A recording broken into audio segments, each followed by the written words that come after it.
My mom took my cheating ex-girlfriend's side over mine and disinherited me. After a year, she's crawling back to me asking for one more chance after my ex drunkenly confessed to her cheating. I was raised by a single mom. My dad died 2 years after I was born. I focused on my career for the most part of my life and my mom supported me doing that. But when I was 20 I met my ex-girlfriend and we got together. We were colleagues first but she told me she'd work in a different sector soon. In her new workplace, she met a new guy who she fell in love with while being in a relationship with me. I only found out because she admitted to having intimacy with him to me after she went out for girls' night with her friends. I immediately broke up with her and threw her out. A few hours of me trying to process what happened, my mom called me and shouted at me that she hasn't raised me like this. I was confused and asked what she meant and she said that my ex-girlfriend accused me of cheating on her and that she found proof of that on my phone. I couldn't believe what I just heard. I tried to talk to my mother telling her that the exact opposite is true and that she has cheated on me but she didn't believe me. Part of the reason is probably because she and my mom truly loved each other. I never had a problem with that. Till then I liked how they got along with each other. My mother called me a liar and she said she'd disinherit me from her will as she's not having a cheater as a son. She said she never wants to see me again. Then later my grandparents called me to tell me how disappointed they are of me and that I deserve every bad thing that is to come. You know what the worst thing was? I found out that my cheating ex-girlfriend continued to meet with my mom after everything she did. All of this was so painful for me. The only person that sided with me was my best friend who was furious with her. I talked to him and he hugged me and I cried in his arms. I know many people would think that's unusual for two guys, but his support really helped me getting through this. 1 year later when I already was over it my doorbell rang and when I opened I saw my mom with teary eyes and I began to feel how my emotions are coming up and I slammed the door and started crying asking her what the F she wants here. She said she wanted to talk to me and that she was so sorry. After she begged for 15 minutes straight I gave in and opened the door. She said my ex admitted that she cheated when she was drunk. She apologized profusely and said that she knows that she failed as a mother not believing her own child. I told her that I accept her apology but I don't want to see her now and that I probably can never forgive her, even though she begged me to forgive her. Over the last few months she started calling me daily just to hear my voice as she said. She said she missed me then apologized again and asked if I could just come over. Her voice always sounded kinda painful and she always says how much she loves me and that even she could understand that I hate her. She cannot live with this thought on her head. I don't even hate her. I still love her. She is still my mom but the trust is broken. I can never trust her again because what if I got into a relationship again? Who says that she wouldn't just believe their word over mine again? I appreciate her efforts but I just cannot forgive her or even see her now. And I hope she understands that I need time. Update.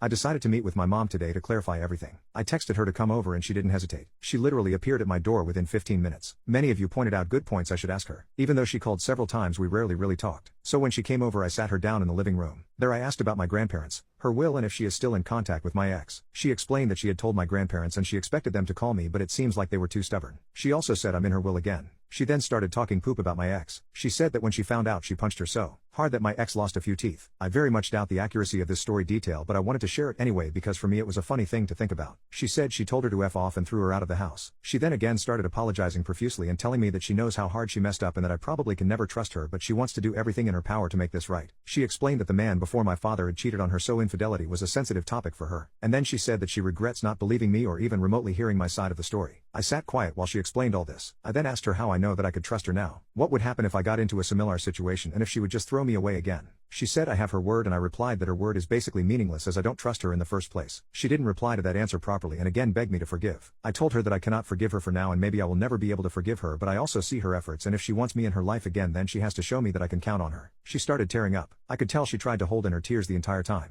But then she broke down crying and with a whimpering voice she asked if she at least could give me a hug. I accepted that and she said she's gonna make this right no matter what it takes and then she left. Now while I am kinda touched in how she shows how much she regrets doing what she did I am really concerned about my own reaction. When she broke down and I saw my own mother there on the floor crying I didn't feel anything. I wasn't sad. I wasn't angry. I wasn't happy and I certainly didn't show any sort of empathy for her. I just couldn't. During the year of having no contact with her I refused to go to therapy. Maybe it's not too late to do that now.